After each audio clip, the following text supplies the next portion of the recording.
Assalamualaikum warahmatullahi wabarakatuh. Perkenalkan, nama saya Sabrina, mahasiswa jurusan Administrasi Pendidikan, Fakultas Ilmu Pendidikan, Universitas Negeri Padang. Seperti biasa, pada video kali ini kita akan membahas tentang mata kuliah komunikasi organisasi. Kali ini kita akan membahas tentang distori pesan dalam komunikasi organisasi.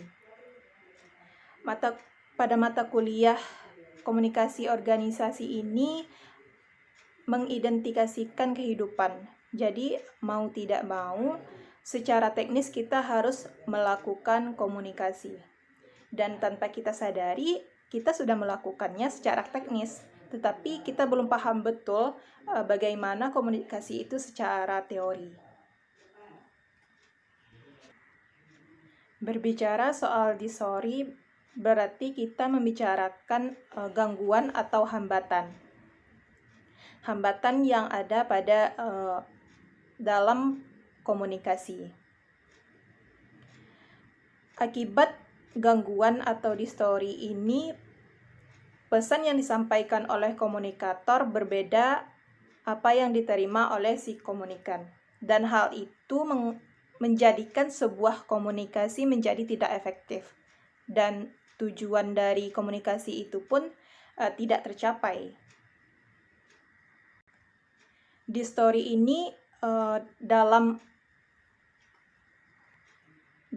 ini terdapat dalam menyampaikan dan menerima pesan. Titik pertama dalam distori itu pada penyampaian pesan, berarti pada si komunikator. Ada dua hambatan yang menjadi distori pada penyampaian pesan. Yang pertama yaitu ada namanya hambatan fisik.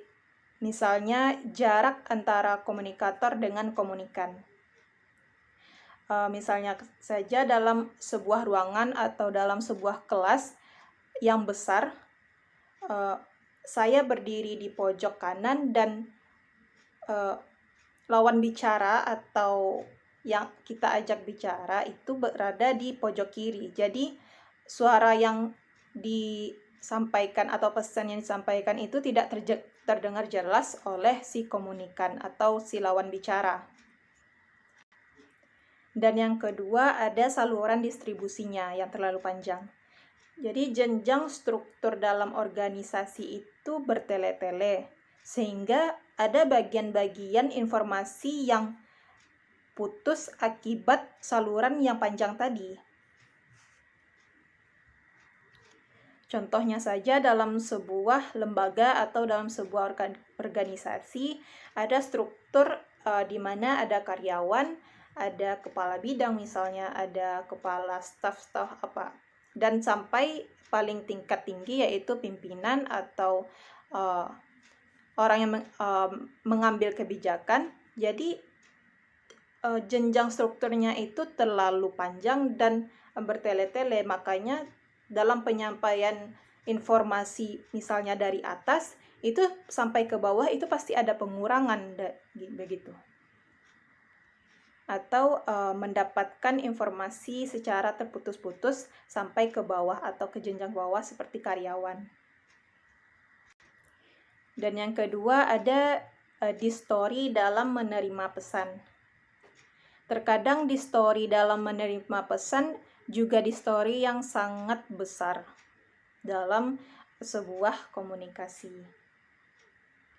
Ketika kita berbicara dengan lawan bicara kita yang secara fisik dan pikiran sedang gundah gulana atau galau, itu dapat menjadi gangguan. Misalnya saja si lawan bicara kita ini sedang demam ringan gitu, sedang sedih atau sedang galau, lalu kita mengajak lawan bicara kita ini untuk berkomunikasi, maka hal itu menjadi hambatan atau gangguan kita dalam menyampaikan sebuah informasi atau pesan.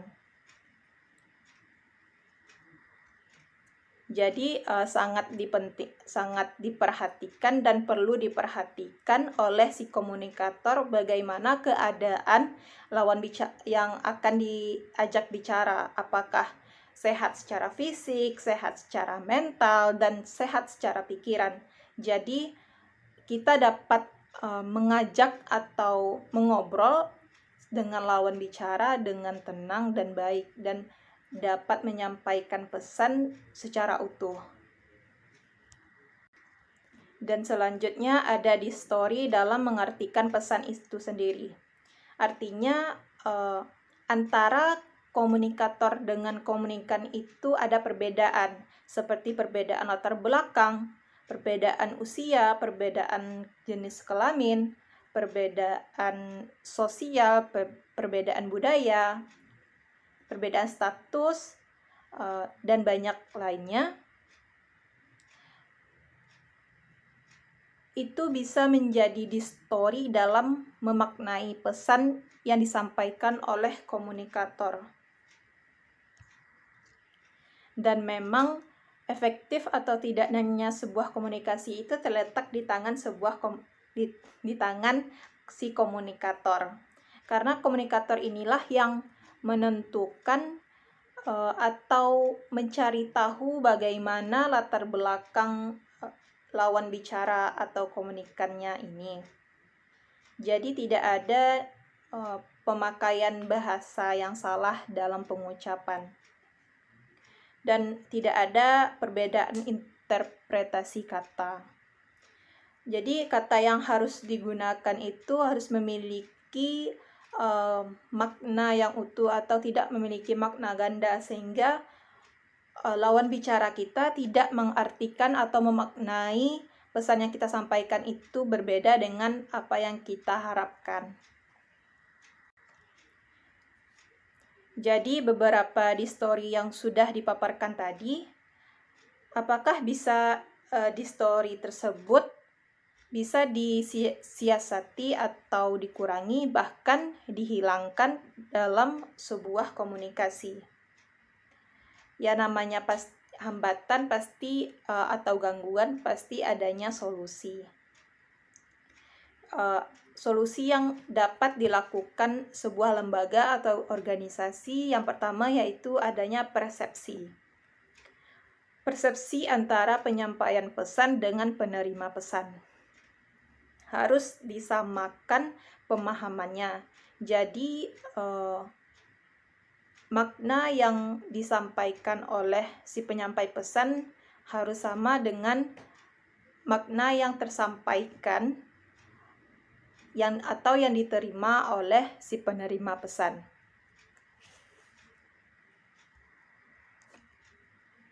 Jadi secara menyamakan persepsi ini kita dapat melakukan sebagai komunikator, yaitu harus mencari tahu dulu latar belakang lawan bicara kita itu bagaimana, dengan siapa kita berbicara, dan kita siapkan materi yang akan kita sampaikan sesuai dengan kapasitasnya atau sesuai dengan pendidikannya atau tingkat pendidikannya, biar tidak terjadi perbedaan persepsi.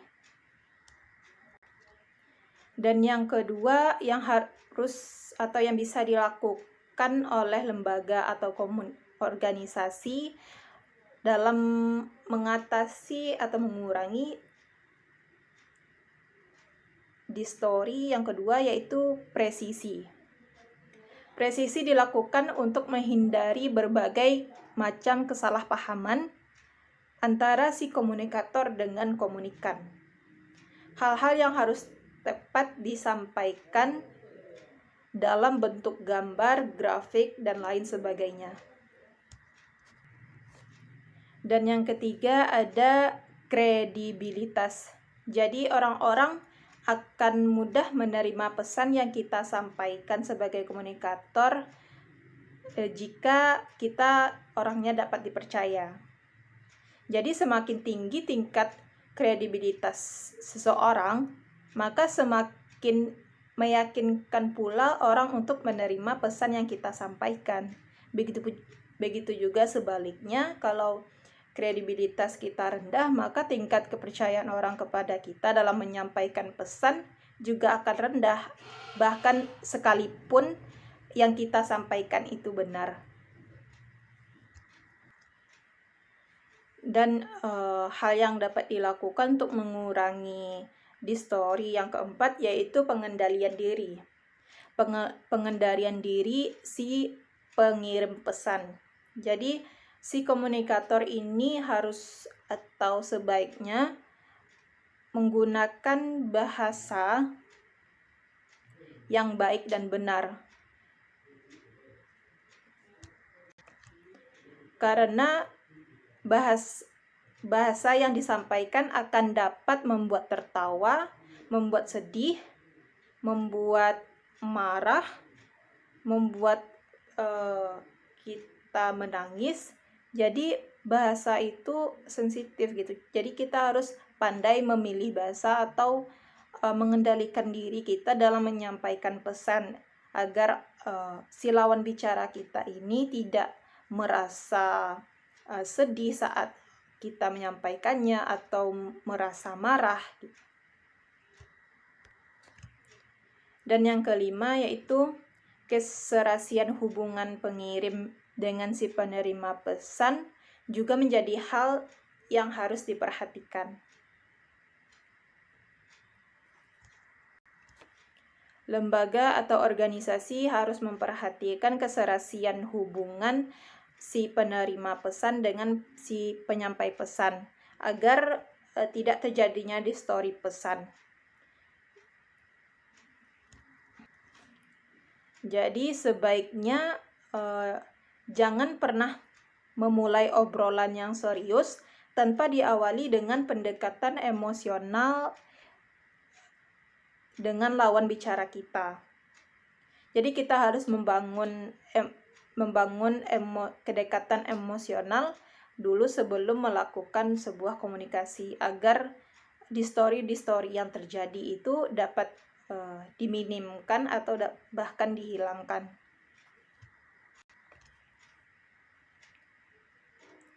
Pada saat sekarang ini orang-orang lebih ingin didengarkan daripada mendengarkan apa yang akan disampaikan dalam komunikasi. Orang-orang hanya menuntut ingin didengarkan, tetapi tidak mau mendengarkan apa yang disampaikan. Jadi ingin lebih sendiri atau ingin menang sendiri, tidak mau mendengarkan apa yang disampaikan dan hanya menuntut orang mendengarkan apa yang ia sampaikan. Padahal Tuhan telah menciptakan kita 2 telinga dan 1 mulut, yang artinya kita dituntut untuk 2 kali lebih banyak, 2 kali lebih ekstra untuk mendengarkan daripada berbicara.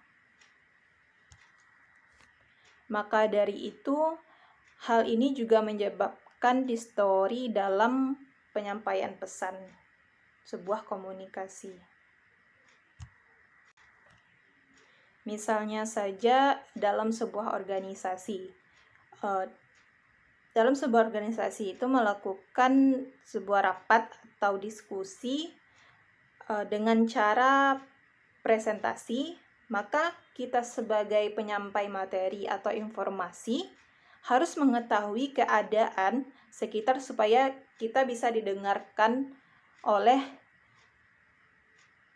anggota organisasi.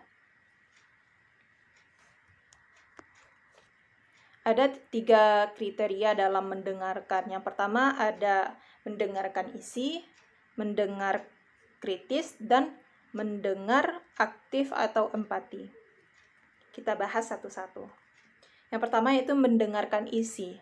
Mendengarkan isi ini kita hanya memahami isi pesan yang disampaikan tanpa kita memperhatikan dengan baik presentasi itu. Jadi kita hanya mendengarkan atau mengambil pokok-pokok apa yang dibicarakan tanpa memperhatikan betul si komunikator itu menyampaikan. hanya atau disebut hanya menggunakan telinganya untuk mendengarkan saja. Dan yang kedua ada mendengar kritis. Kita sebagai pendengar dituntut memahami sekaligus mencoba mengevaluasi arti pesan atau makna pesan yang disampaikan. Jadi dalam mendengar kritis ini kita dituntut untuk mendengarkan dan mengevaluasi. Jadi dalam mendengarkan ini kita menggunakan telinga untuk mendengar dan pikiran untuk mengevaluasi apa yang disampaikan oleh si komunikator. Dan yang ketiga ada mendengar aktif atau empati. Memahami perasaan, kebutuhan dari si pembicara, mengendalikan diri jika kita berada di posisi mereka. Jadi dalam mendengar aktif atau empati ini kita merasakan bagaimana kita berada di posisi atau mengandaikan kita berada di posisi si penyampai materi atau si komunikator. Bagaimana perasaan kita jika tidak didengarkan, bagaimana perasaan kita ketika diacuhkan, diabaikan. Jadi ada rasa empati yang tumbuh di dalam hati kita, bagaimana rasanya gitu, tidak didengarkan saat berbicara. Jadi pada saat kita menggunakan empati dalam mendengar, maka secara tidak langsung kita pasti memperhatikan apa yang disampaikan oleh lawan bicara kita. Itulah ketiga kriteria dalam mendengarkan. Selanjutnya, ada 5 aktivitas atau kegiatan dalam mendengarkan yang memungkinkan agar objek yang didengarkan itu tidak mudah dilupakan. Yang pertama yaitu menghadiri. Menghadiri di sini tidak hanya fisik kita yang hadir dalam sebuah komunikasi itu, tetapi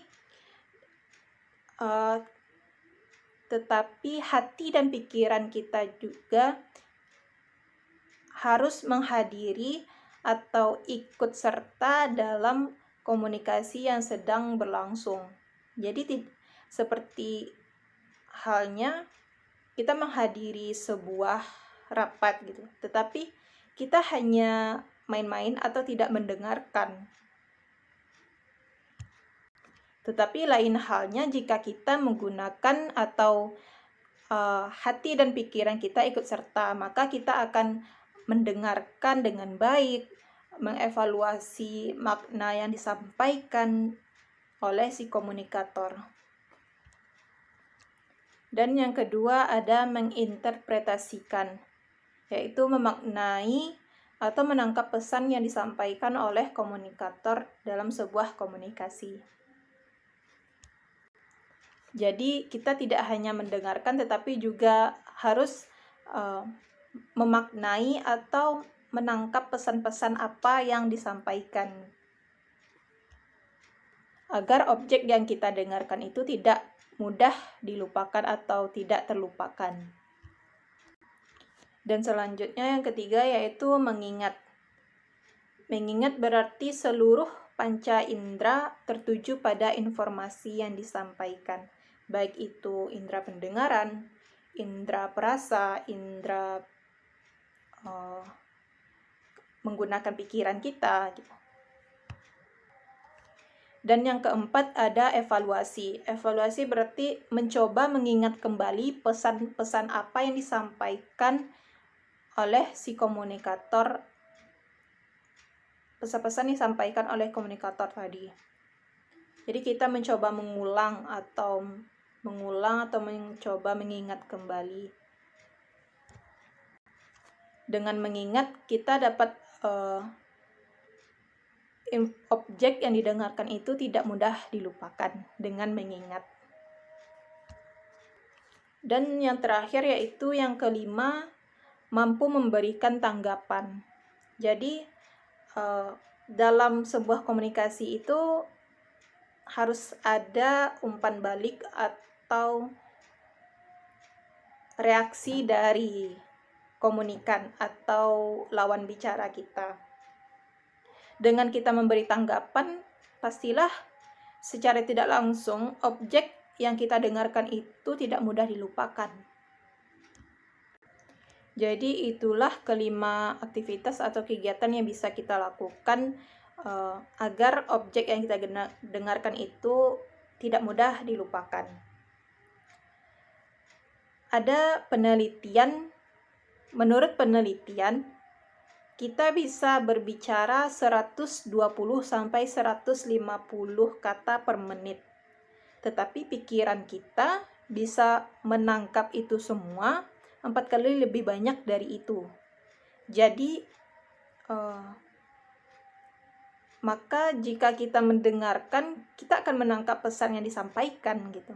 Jadi tidak ada kata distori pesan yang mengganggu keefektivitasan komunikasi, yang menyebabkan tujuan dari komunikasi itu tidak berjalan dengan lancar. Tetapi masalahnya kita lihat sekarang mendengarkan itu yang tidak mau atau tidak hanya mau didengarkan. Jadi sangat sulit orang-orang pada zaman sekarang mendengarkan apa yang disampaikan seseorang itu dengan baik gitu. Kebanyakan hanya sekedar mendengarkan tanpa hati dan pikiran mereka ikut serta dalam sebuah komunikasi. Sangat disayangkan gitu. Jadi pada saat kita melakukan komunikasi, ingatlah konsep ini. Tuhan menciptakan kita 2 telinga dan 1 mulut. Kita dituntut 2 kali lebih banyak mendengarkan orang lain daripada berbicara. Maka dari itu komunikasi akan berjalan secara efektif dan tujuan komunikasi dapat tercapai. Hanya itu materi yang dapat saya sampaikan. Saya akhiri. Wassalamualaikum warahmatullahi wabarakatuh.